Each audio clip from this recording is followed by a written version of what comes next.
Dear President Biden, Jim Crow era has nothing whatever to do with, say, Ohio's restriction of early voting from 35 to 29 days, or with limiting same-day registration. Nor do they have anything to do with regulating absentee ballots, out-of-precinct voting, or voter ID requirements, which are all reasonable electoral integrity measures already approved by the Carter-Baker Commission so many years ago. Here's a quick clip of Judicial Watch providing testimony to Congress on this. Bear in mind that the alleged Section 2 violation that the trial court found to have occurred was that Ohio cut its early voting days from 35 days to 29 days. Bear in mind as well that as we sit here, Connecticut and Delaware have no early voting. So it's not that you're going to get sued for whether or not you have early voting. You're going to get sued if you have it and then repeal it. That makes no sense. Now, I would add that some very famous politicians, including the President of the United States, have invoked Jim Crow. That is, in my view, an outrageous thing to say. At its worst, Jim Crow involved state government officials colluding with domestic terrorists to murder American citizens. Even if you look at the voting angle of Jim Crow, it involved literacy tests that were 6 pages long and no one, I respectfully submit, on this committee could pass. It involved all white primaries that determined the winner.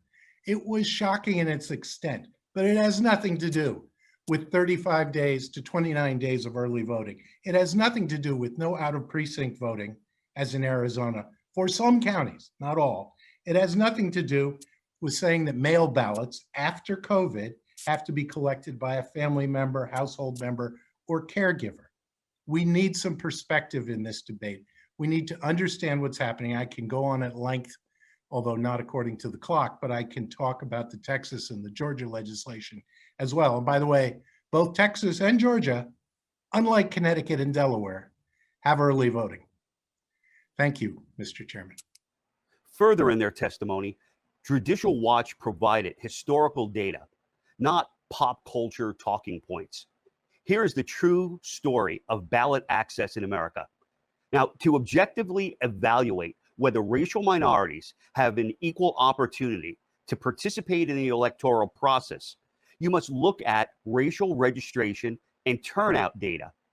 Now, current data shows that Black registration has completely rebounded since 1965. The 4 biggest registration disparities where white registration most exceeds Black registration are found in Massachusetts, Wisconsin, Oregon, and Colorado.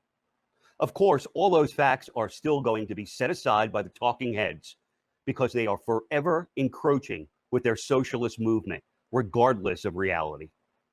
Your thoughts, George? It's just the most ridiculous thing. It's so ridiculous that I can't do anything but make fun of it. Like, I can't take it serious. Like, I just start laughing every time somebody puts something out there, because every single argument that's made against voter registration laws and voter ID laws just cracks me the hell up. It's just funny. It's all it is. It's just funny.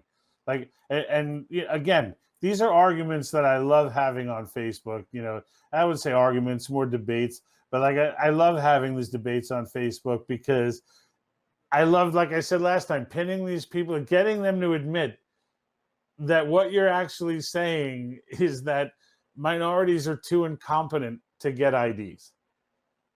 And when you get them, like they're so on their talking points that they do, you know, and I told you that the buzzwords are marginalized people, underserved people, you know, these are the talking points. You'll hear every single person argue that. They all think that they're original with it because that's one thing about the left. They never know that they're regurgitating talking points, ever. They never know this. They think they're the one that went and found that unique article that talked about marginalized and underserved people, and they stick it in their head, and then they just start blurting it out all over social media. And to those of us who debate these people on a regular basis, it becomes clear it's not just the same belief, it's the same verbatim, talking point. And, as you watch them do this, you have to wind them into the reality of what they're saying.